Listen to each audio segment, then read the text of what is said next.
اور ایک بات اگر نہ کروں تو موضوع مکمل نہیں ہوتا۔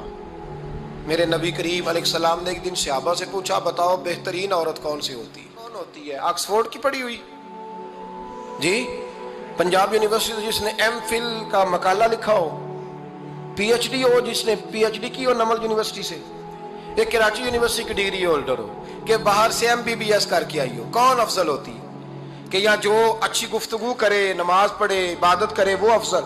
کوئی تو ایسی وجہ ہوگی نا۔ صحابہ سے حضور نے سوال پوچھا تو صحابہ نے بھی مختلف جوابات دیے۔ کسی نے کہا حضور پنجگانہ نماز پڑھنے والی، فرمایا بات تمہاری ٹھیک ہے پر تم میری مراد کو نہیں پہنچے۔ ایک نے کہا یا رسول اللہ صلی اللہ علیہ وسلم پردہ کرنے والی، فرمایا بات تمہاری ٹھیک ہے پر تم میری مراد کو نہیں پہنچے۔ ایک نے کہا حضور با پردہ عورت، فرمایا بات تمہاری ٹھیک ہے پر تم میری مراد کو۔ حضرت علی کہتے ہیں بیٹھا میں بھی تھا بیچ، لیکن میں بھی مراد کو سمجھ نہیں پا رہا تھا، حالانکہ شہر علم کے دروازے کا نام مولا علی ہے۔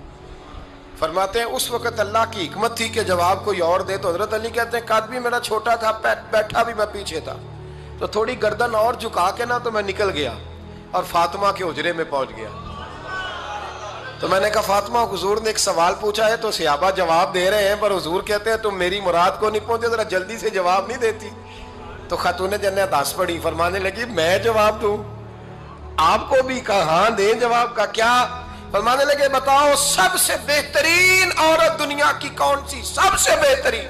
تو جناب فاطمہ کہنے لگی سادہ سا جواب تھا، آپ لوگوں کو آیا کیوں نہیں؟ کہا چلو بتاؤ۔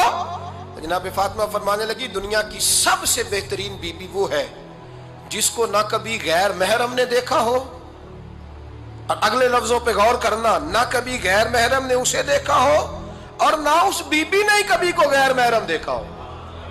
یہ کوئی پڑتا نہیں کہ بی بی کہتی ہے جناب میں تو چہرہ ڈھام کے نکلی تھی، باقی میں دکاندار سب سے بات چیت کر آئی، سب کے چہرے دیکھ آئی۔ حضرت فاطمہ نے بتایا کہ تیری آنکھوں کا بھی پردہ ہے، اور وہ روایت وہاں الگ موجود ہے کہ حضور نے حضرت عائشہ صدیقہ ام سلمہ سے کہا کہ عبداللہ ابن مکتوم نابینا آیا تو پردہ کرو، تو یہ نابینا اس سے پہلے سیرت نگاروں نے لکھا ہے کہ ایک دن یہ اس سے پہلے حضرت فاطمہ کے گھر چلے گئے حضور کے ساتھ، تو نبی کریم علیہ السلام نے جب ان کو لے کے حضور داخل ہوئے تو جناب فاطمہ نے آنکھیں جھکا لی، پردہ کر لیا۔ تو حضور نے فرمایا بیٹی وہ تو نابینا ہے، تو عرض کرنے لگی حضور مجھے تو نظر آ رہا ہے نا۔ یعنی حضور نے جو ازواج کو کہا وہ بات کی، جناب فاطمہ کا جو انداز ہے وہ نرالا ہے۔ تو حضرت علی کہتے ہیں جناب فاطمہ نے جواب دیا کہ بہترین عورت وہ جس نے نہ کبھی غیر محرم دیکھا ہو اور نہ غیر محرم نے کبھی، وہ بی بی نے بھی کبھی غیر محرم بندہ نہ دیکھا ہو، دیکھا ہی نہ ہو اس نے۔ یہ پوائنٹ ذرا مشکل ہے، سمجھنے والا ہے۔ تو حضرت علی کہتے ہیں میں وہاں سے گردن جھکائی اور بیچ آ کے بیٹھ گیا، بات ابھی جاری تھی۔ حضور نے فرمایا آتا ہے کسی کو جواب؟ تو کہتے ہیں میں نے ہاتھ کھڑا کیا، میں نے کو حضور آتا ہے، تو حضور مسکرا پڑے، فرمایا چل بتا۔ میں نے عرض کی حضور بہترین عورت وہ ہے کہ نہ کبھی اسے غیر محرم نے دیکھا ہو نہ اس نے کبھی غیر محرم دیکھا ہو۔ تو حضرت علی کہتے ہیں شاباش مجھے ملنی چاہیے تھی نا۔ حضور مسکرا پڑے، کہنے لگے میں نے تو پہلے ہی کہا ہے فاطمہ تو بضعۃ منی، فاطمہ میرے جگر کا ٹکڑا ہے، میں نے تو بڑا پہلے کہہ دیا ہے۔ تو کہتے ہیں صحابہ میری طرف دیکھنے لگے کہ یہ تو تعریف فاطمہ کی ہونے لگ گئی ہے۔ تو میں نے کہا کیا کریں؟ اس محبوب کو بتایا ہے جس کے لیے اللہ نے کوئی پردہ رکھا ہی نہیں، سارے پردے کھول دیے۔ حضرت فاطمہ کے وصال کا وقت آیا، انتقال کا، تو حضرت اسماء بنت امیس کو بلایا اور بلا کے فرمانے لگی تو مجھے غسل دینا اور سوائے میرے شوہر مولا علی کے کسی اور سے مدد بھی نہ لینا۔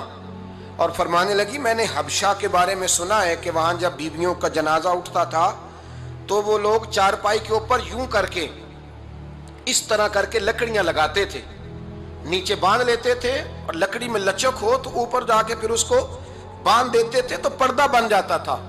فرمایا میں نے علی کو بتا دیا ہے، تمہیں بھی بتا رہی ہوں، جنازہ میرا رات کو اٹھانا اور لکڑیاں لگا کے نا تو اوپر پردہ کر لینا، میرے وجود پر پڑی ہوئی چادر پر بھی کسی کی نظر نہیں پڑنی چاہیے۔ رات کو جنازہ اٹھانا اور رات کو مجھے دفن کر دینا۔